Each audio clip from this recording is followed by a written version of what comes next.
بسم اللہ الرحمن الرحیم۔ السلام علیکم۔ وہب بن منبع رحمہ اللہ فرماتے ہیں کہ بنی اسرائیل میں ایک عابد تھا، شیطان نے اسے بہکانا چاہا مگر کامیاب نہ ہوا۔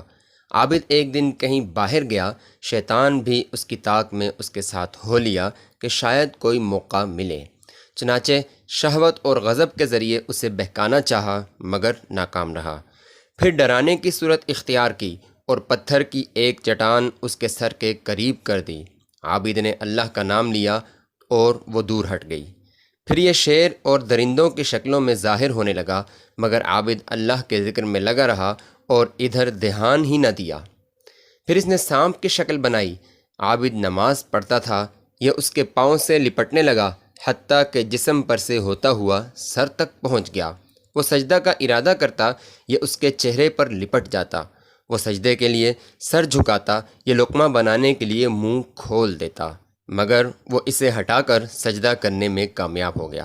نماز سے فارغ ہوا تو شیطان کہنے لگا کہ یہ سب حرکتیں تیرے ساتھ میں نے ہی کی ہیں، مگر میں کسی میں بھی کامیاب نہ ہو سکا۔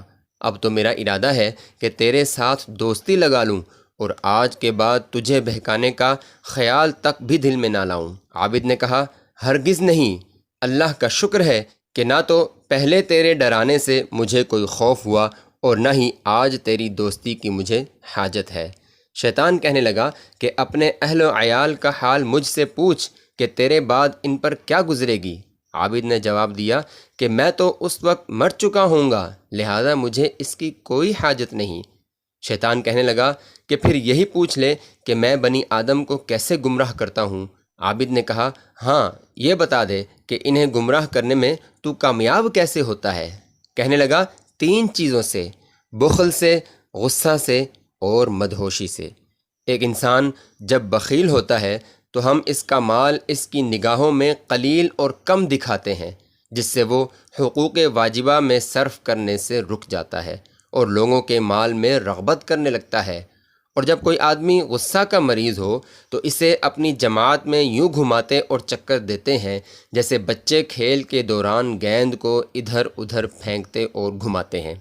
ایسا شخص خواہ اپنی دعاؤں سے مردوں کو زندہ بھی کرنا جانتا ہو، مگر ہم اس سے مایوس نہیں ہوتے۔ وہ جو چاہے بنا لے، ہم ایک ہی کلمہ میں سب بگاڑ دیں گے۔ اور جو شخص مدہوش اور نشے میں ہوتا ہے تو ہم اسے ہر برائی کی طرف پکڑ کر یوں لے جاتے ہیں جیسے کوئی بکری کو کان سے پکڑ کر جہاں چاہے لے جائے۔ اس گفتگو میں شیطان نے اپنے 3 خطرناک ہتھیاروں کے بارے میں آگاہ کیا ہے، ہمیں ان سب سے بچنا چاہیے۔ شیخ جیلانی ایک بار اپنی عبادت میں مشغول تھے کہ ایک نورانی عرش ظاہر ہوا اور اس میں سے آواز آئی کہ اے عبدالقادر، میں تمہارا رب ہوں، تم نے ہماری بہت عبادت کر لی، اب جو چیزیں دوسروں پر حرام ہیں میں انہیں تمہارے لیے حلال کرتا ہوں، آج سے جو چاہو کرو۔ شیخ عبدالقادر جیلانی نے پوچھا، کیا تو وہی اللہ ہے جس کے سوا کوئی عبادت کے لائق نہیں؟ جواب میں خاموشی رہی۔ تو شیخ نے کہا، دور ہو اے اللہ کے دشمن۔ یہ کہنا تھا کہ سارا نور تاریکی سے بدل گیا اور پھر آواز آئی، عبدالقادر، تم اپنے علم اور دین کی سمجھ کی بنا پر بچ گئے، ورنہ اس طرح میں 70 جاہل عبادت گزاروں کو گمراہ کر چکا ہوں۔ شیخ جیلانی نے فرمایا، نہیں، اللہ کی قسم، مجھے میرے علم نے نہیں بلکہ مجھے میرے اللہ نے بچایا ہے۔ شیخ سے بعد میں پوچھا گیا کہ آپ کو کیسے معلوم ہوا کہ وہ شیطان ہے؟ آپ نے فرمایا، جب اس نے کہا کہ دوسروں پر حرام چیزوں کو میں آپ کے لیے حلال کرتا ہوں تو مجھے یقین ہو گیا کہ یہ شیطان ہے، کیونکہ یہ بات طے شدہ ہے کہ محمد صلی اللہ علیہ وسلم کی شریعت نہ اب منسوخ ہو سکتی ہے اور نہ ہی اس میں کوئی تبدیلی آ سکتی ہے۔ نیز میں نے اس سے پوچھا، کیا تو وہی اللہ ہے جس کے سوا کوئی عبادت کے لائق نہیں؟ تو وہ جواب نہ دے سکا، کیونکہ شیطان رب ہونے کا تو دعویٰ کر سکتا ہے لیکن یہ دعویٰ ہرگز نہیں کر سکتا کہ وہ وہی اللہ ہے جس کے سوا کوئی عبادت کے لائق نہیں۔ اچھے واقعات کے لیے چینل کو سبسکرائب کریں۔